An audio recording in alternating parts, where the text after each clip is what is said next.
Bismillahirrahmanirrahim. Assalamualaikum warahmatullahi wabarakatuh. Puji syukur kehadirat Allah Subhanahu wa taala pada kesempatan yang berbahagia ini, di kesempatan pagi hari ini izinkanlah kami dari panitia seminar Go Ekonomi di kesempatan pagi hari ini menyapa rekan-rekan semuanya. Salawat dan salam selalu kita haturkan kepada junjungan kita Nabi besar Muhammad sallallahu alaihi wasallam, dan kita harapkan syafaatnya yang dia melahirkan. Cerah hidup tidak loh ya. Mendung-mendung tapi hati kita semua insya Allah cerah semua.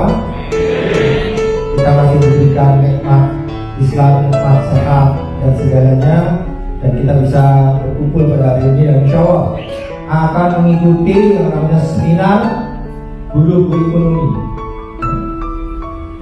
Salam salawat, tak lupa juga kita haturkan kepada junjungan Nabi kita Nabi Muhammad sallallahu alaihi wasallam, beserta keluarga, sahabat, dan insya Allah kita semua akan bersama-sama. Ya, semoga ke depan akan ada seminar-seminar yang lain.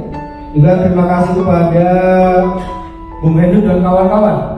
Ini sebenarnya inisiasinya mungkin dari teman-teman dari UBS saja atau dari SPA. Jadi ada beberapa kawan kita yang kemudian punya inisiatif untuk mengadakan seminar hari ini.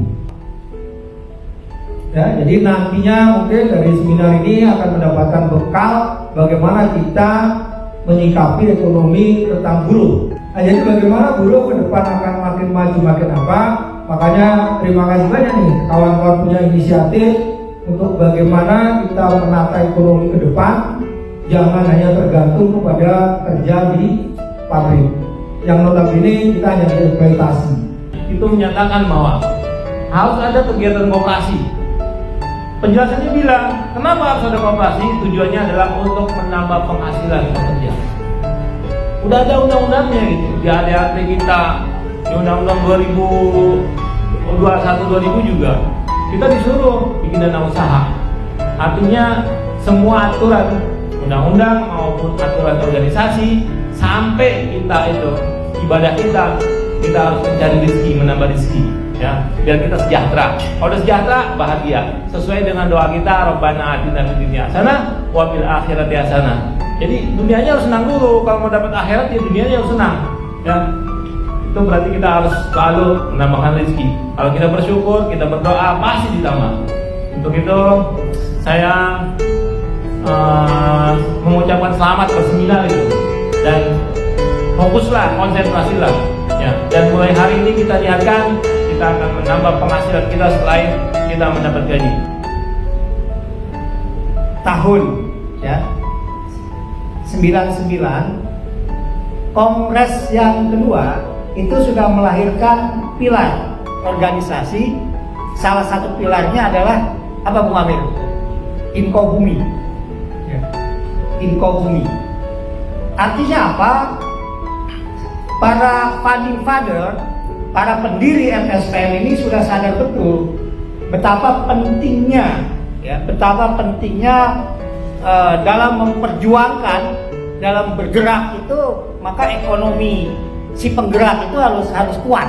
Gitu. Nah, memang pertanyaannya kenapa Bung Sekjen perkembangannya kok nggak begitu kelihatan di Inkobumi?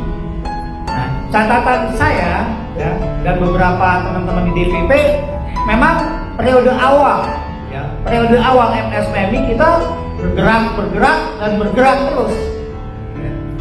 Bagaimana kesejahteraan itu didapat daripada konsekuensi adanya kontribusi kita kepada manajemen. Dalam perjalanannya kawan-kawan semua, ya, sekarang mulai tumbuh kesadaran bagaimana kita memanfaatkan, tanda petik, mengelola ya, potensi yang ada di internal kita tentang keekonomian ini. Jadi sekarang kawan-kawan semua, kita mulai tumbuh kesadaran kita, ya, untuk bagaimana kita mengelola ya, potensi ekonomi yang ada di internal kita.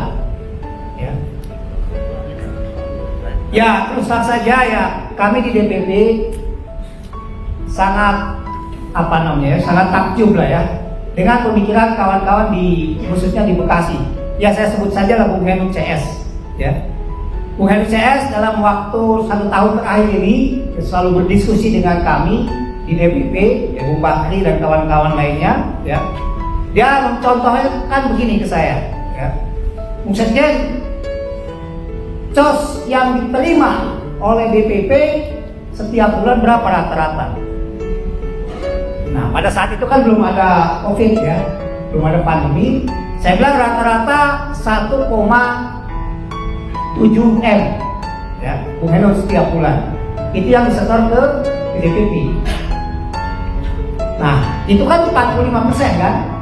Berarti masih ada di PUK sebanyak berapa? 55%. 55% dari 1,7 berapa? Saya bisa hitung nih. Hah? 2M lah ya. 2M. Berarti ada berapa? Kurang lebih 3,7 M lah. Artinya uang yang dipunya oleh MSPM secara keseluruhan itu setiap bulan ada 3,5 M. Nah, di mana posisi uang itu? Kata Bung Henut ya. Ya berarti ada di bank-bank konvensional. Dia bilang ke saya waktu itu di dalam satu hari diskusinya, bagaimana Bung Sekjen kalau uang itu ya kita tampung di lembaga kita sendiri, kita kelola sendiri. Dia bilang itu. Wah, saya bilang iya juga ya. Karena saya diminta untuk membuka hari ini, saya mohon pada kita semua keikhlasannya, kesungguhannya untuk mengikuti seminar ini, ya sekaligus nanti kita aplikasikan ya di lingkungan kita, khususnya di internal anggota-anggota kita. Demikian para peserta seminar Buruh Go Ekonomi, revolusi ekonomi. Ini luar biasa nih, kalau kata revolusi udah fundamental sekali ya.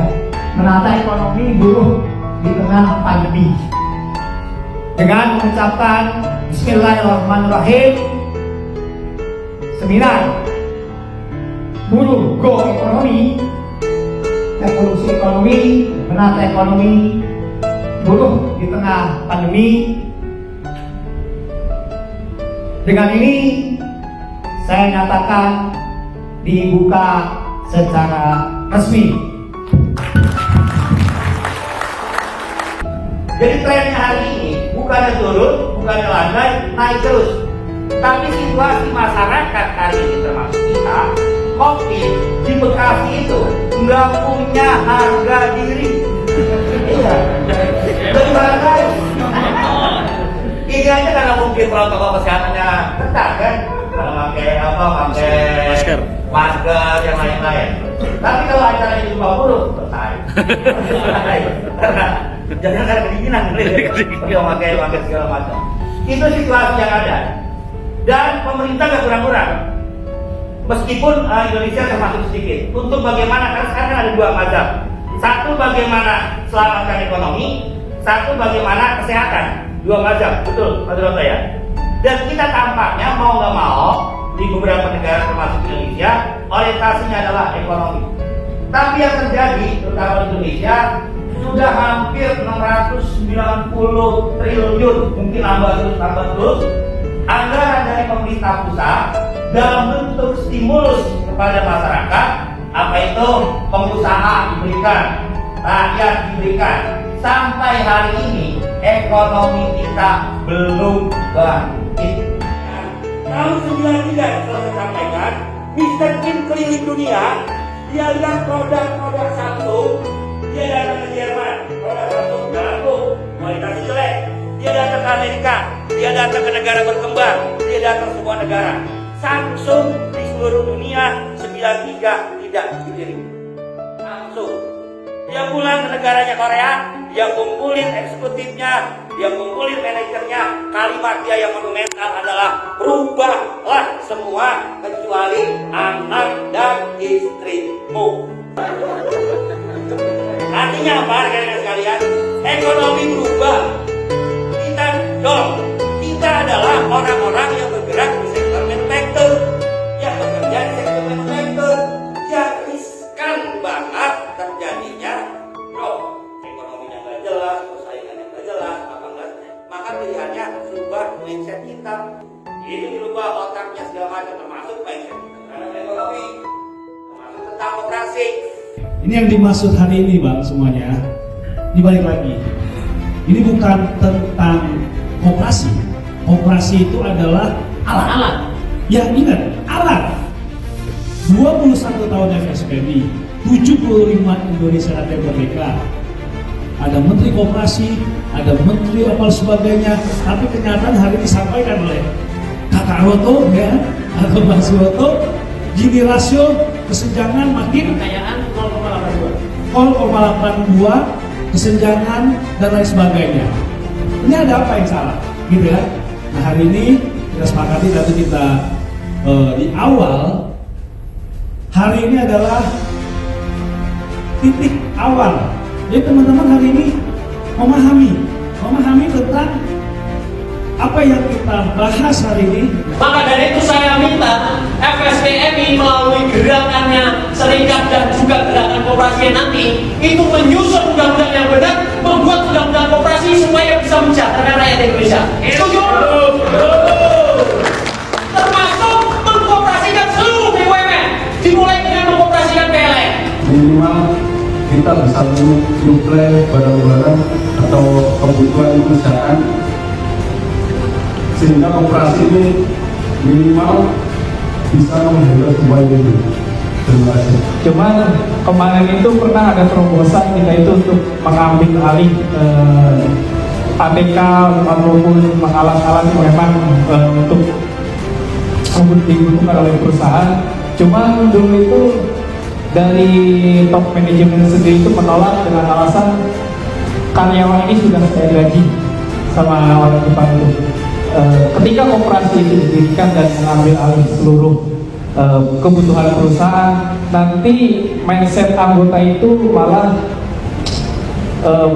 bekerjanya itu malah menurun semangatnya, karena memang dia udah merasa dia itu sudah punya banyak uang dengan koperasi itu, dengan ibaratnya keuntungan yang didapat oleh koperasi. Nanti pekerja itu malah memikirkan uang, bukan memikirkan produksi. Hanya di Indonesia saja. Caranya gimana? Ya demo di atas undang-undang. Salah satu agenda demo FSCMI adalah apa? Meminta pembebasan pajak untuk koperasi-koperasi. Setuju?